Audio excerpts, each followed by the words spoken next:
Hi hello ನಮಸ್ತೆ, welcome back to my YouTube channel. ಇವತ್ತು ಒಂದು ಸೂಪರ್ ಆಗಿರುವಂತಹ ರೆಸಿಪಿನ ನಿಮ್ಮ ಜೊತೆ ಶೇರ್ ಮಾಡ್ತಾ ಈ ದಿನನ ಸ್ಟಾರ್ಟ್ ಮಾಡ್ತಾ ಇದ್ದೀನಿ. ಅದು ಏನಪ್ಪ ಅಂದರೆ ಸೂಪರ್ ಆಗಿ ಟೇಸ್ಟಿಯಾಗಿರುವಂತಹ ಪನ್ನೀರ್ ಪಲಾವ್ನ ಮಾಡೋದು ಹೇಗೆ ಅಂತ ನೋಡೋಣ. ಯಾವಾಗಲೂ ಒಂದೇ ರೀತಿಯಾಗಿರುವಂತಹ ಪಲಾವ್ನ ತಿಂದು ಬೇಜಾರಾಗಿದ್ದರೆ ಈ ಥರ ಟೇಸ್ಟಿಯಾಗಿ ಪನ್ನೀರ್ ಪಲಾವ್ನ ಮಾಡಿಕೊಂಡು ತಿನ್ಬೋದು.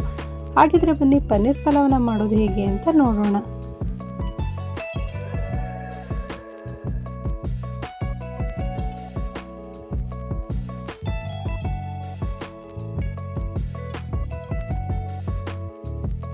ಮೊದಲಿಗೆ ನಾನು ಪನ್ನೀರ್ ಪಲಾವ್ನ ಮಾಡೋದಕ್ಕೆ ಸ್ವಲ್ಪ ಮಸಾಲೆನ ರೆಡಿ ಮಾಡ್ಕೊತಾ ಇದ್ದೀನಿ. ಅದು ಏನಪ್ಪ ಅಂತ ಅಂದರೆ ಒಂದು ಪ್ಲೇಟ್ನಲ್ಲಿ ಒಂದು 4ರಿಂದ 5 ಟೊಮ್ಯಾಟೊನ ಹೆಚ್ಚಿಟ್ಕೊಂಡಿದ್ದೀನಿ. ಒಂದು ಈರುಳ್ಳಿನೂ ಸಹ ಹೆಚ್ಚಿಟ್ಕೊಂಡಿದ್ದೀನಿ. ಸ್ವಲ್ಪ ಶುಂಠಿ, ಬೆಳ್ಳುಳ್ಳಿ ಹಾಗೂ ಚಕ್ಕೆ, ಲವಂಗ, ಖಾರಕ್ಕೆ ತಕ್ಕಷ್ಟು ಹಸಿರು ಮೆಣಸಿನ್ಕಾಯಿ ಹಾಗೂ ಜೊತೆಗೆ ನಾನು ಸ್ವಲ್ಪ ಕೊತ್ತಂಬರಿ ಸೊಪ್ಪನ್ನು ಸಹ ತೊಗೊಂಡಿದ್ದೀನಿ.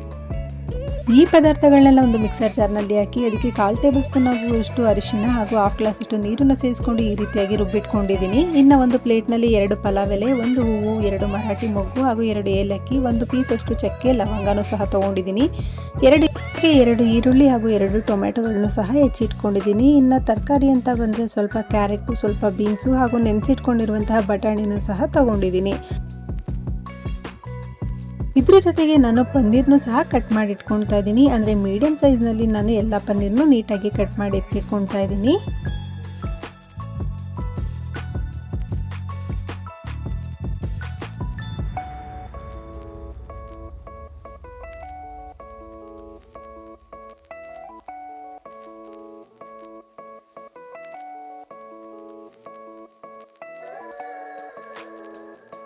ನೋಡಿ, ಎಲ್ಲ ಪನ್ನೀರ್ಗಳನ್ನು ನಾನು ನೀಟಾಗಿ ಕಟ್ ಮಾಡಿ ಎತ್ತಿಟ್ಕೊಳ್ತಾ ಇದ್ದೀನಿ. ಇನ್ನು ಒಂದು ಕುಕ್ಕರ್ನ ಬಿಸಿಗಿಟ್ಟು ಕುಕ್ಕರೆಲ್ಲ ಬಿಸಿ ಆದಮೇಲೆ ಅದಕ್ಕೆ ಸ್ವಲ್ಪ ಎಣ್ಣೆನೂ ಹಾಕಿ ನೀಟಾಗಿ ಬಿಸಿ ಮಾಡ್ಕೊಳ್ತಾ ಇದ್ದೀನಿ. ಎಣ್ಣೆ ಎಲ್ಲ ತುಂಬ ಚೆನ್ನಾಗಿ ಬಿಸಿಯಾಗಿದೆ. ಈಗ ನಾವು ಕಟ್ ಮಾಡಿ ಎತ್ತಿಟ್ಕೊಂಡಿರುವಂಥ ಪನ್ನೀರ್ನ ನೀಟಾಗಿ ನಾನು ಫ್ರೈ ಮಾಡ್ಕೊಳ್ತಾ ಇದ್ದೀನಿ.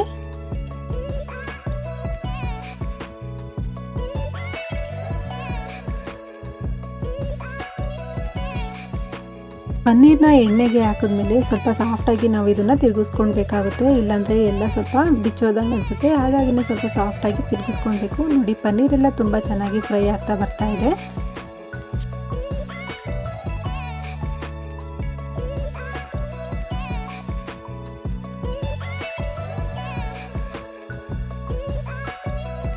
ಪನ್ನೀರೆಲ್ಲ ತುಂಬ ಚೆನ್ನಾಗಿ ಈಗ ಸ್ವಲ್ಪ ಫ್ರೈ ಆಗಿದೆ. ಈಗ ನಾನು ಅದನ್ನು ಸಪ್ರೇಟ್ ಪ್ಲೇಟಿಗೆ ಎತ್ತಿಟ್ಕೊಳ್ತಾ ಇದ್ದೀನಿ ಎಲ್ಲ ಪನ್ನೀರ್ಗಳನ್ನು.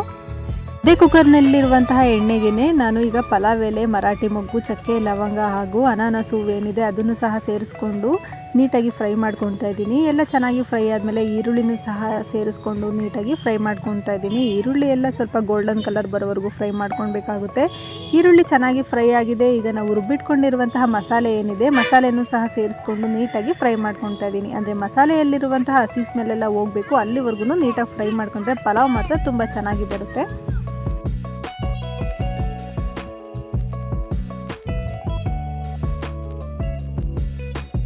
ಮಸಾಲೆ ಎಲ್ಲ ತುಂಬ ಚೆನ್ನಾಗಿ ಫ್ರೈ ಆಗಿ ನೋಡಿ ಎಣ್ಣೆ ಬಿಟ್ಕೊಳ್ತಾ ಇದೆ. ಈಗ ನಾವು ಹೆಚ್ಚಿಟ್ಕೊಂಡಿರುವಂತಹ ತರಕಾರಿ ಏನಿದೆ ಅದನ್ನು ಸೇರಿಸ್ಕೊಳ್ತಾ ಇದ್ದೀನಿ. ಜೊತೆಗೆ ಬಟಾಣಿನೂ ಸಹ ಸೇರಿಸ್ಕೊಂಡು ನೀಟಾಗಿ ಫ್ರೈ ಮಾಡ್ಕೊಳ್ತಾ ಇದ್ದೀನಿ. ಇದರಲ್ಲೇ ಒಂದು 5 ನಿಮಿಷದವರೆಗೂ ನಾನು ತರಕಾರಿಗಳನ್ನ ಬೇಯಿಸ್ಕೊಳ್ತಾ ಇದ್ದೀನಿ.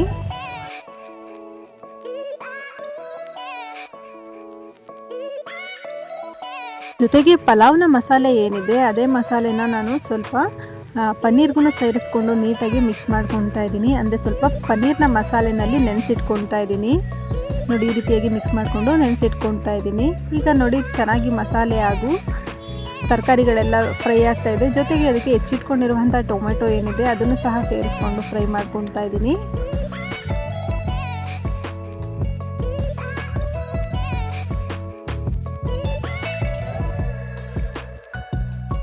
ತರಕಾರಿ ಹಾಗೂ ಮಸಾಲೆಗಳೆಲ್ಲ ತುಂಬ ಚೆನ್ನಾಗಿ ಫ್ರೈ ಆಗಿದೆ. ಈಗ ನಾನು ಒಂದು 3 ಪಾವು ಅಕ್ಕಿಗೆ ಎಷ್ಟು ನೀರು ಬೇಕು ಅಷ್ಟನ್ನು ಸೇರಿಸ್ಕೊಳ್ತಾ ಇದ್ದೀನಿ. ಅದರ ಜೊತೆಗೇ ಸ್ವಲ್ಪ ಉಪ್ಪನ್ನು ಸಹ ಸೇರಿಸ್ಕೊಳ್ತಾ ಇದ್ದೀನಿ ಟೇಸ್ಟಿಗೆ ಅಂತ ಅಂದ್ಬಿಟ್ಟು.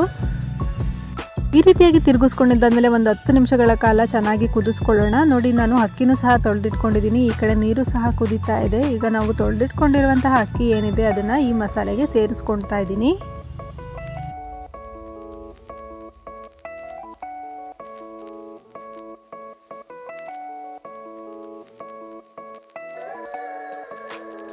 ಅಕ್ಕಿ ಎಲ್ಲ ಹಾಕಾದ್ಮೇಲೆ ಈಗ ನಾವು ಮಸಾಲೆನ ಸೇರಿಸಿ ನೆನೆಸಿಟ್ಕೊಂಡಿರುವಂತಹ ಪನ್ನೀರ್ ಏನಿದೆ ಅದನ್ನು ಸಹ ಸೇರಿಸ್ಕೊಂಡು ನೀಟಾಗಿ ಸ್ವಲ್ಪ ತಿರುಗಿಸ್ಕೊಳ್ತಾ ಇದ್ದೀನಿ. ಅಂದರೆ ಸ್ವಲ್ಪ ಸಾಫ್ಟಾಗಿಯೇ ತಿರುಗಿಸ್ಕೊಳ್ಬೇಕಾಗುತ್ತೆ, ಇಲ್ಲಾಂದರೆ ಪನ್ನೀರೆಲ್ಲ ಕಲಸೋದಂಗೆ ಅನಿಸುತ್ತೆ. ಪನ್ನೀರೆಲ್ಲ ಹಾಕಾದ್ಮೇಲೆ ಕೊನೆಯದಾಗಿ ನಾವು ಒಂದು 10 ನಿಮಿಷಗಳ ಕಾಲ ನೀರೆಲ್ಲ ಡ್ರೈ ಆಗೋವರೆಗೂ ಹಾಗೆಯೇ ಸ್ವಲ್ಪ ಕುದಿಸ್ಕೊಳ್ಬೇಕು. ಮೊದಲೇ ಕುಕ್ಕರ್ ಲಿಡ್ನ ಕ್ಲೋಸ್ ಮಾಡಿಬಿಟ್ರೆ ಪನ್ನೀರೆಲ್ಲ ಸ್ವಲ್ಪ ಕಲಸೋದಂಗೆ ಆಗುತ್ತೆ. ಹಾಗಾಗಿನೇ ಸ್ವಲ್ಪ ನೀರು ಡ್ರೈ ಆಗೋವರೆಗೂ ನಾನು ಕುದಿಸ್ಕೊಳ್ತಾ ಇದ್ದೀನಿ. ನೀರೆಲ್ಲ ಡ್ರೈ ಆಗಿದೆ. ಈಗ ಕುಕ್ಕರ್ ಲಿಡ್ನ ಕ್ಲೋಸ್ ಮಾಡಿ ಒಂದು ವಿಷಲ್ನ ಹಾಕಿಸ್ಕೊಂಡಿದ್ದಾಗಿದೆ. ಈಗ ಸೂಪರ್ ಆಗಿರುವಂತಹ ಪನ್ನೀರ್ ಪಲಾವ್ ರೆಡಿ ಆಗಿದೆ.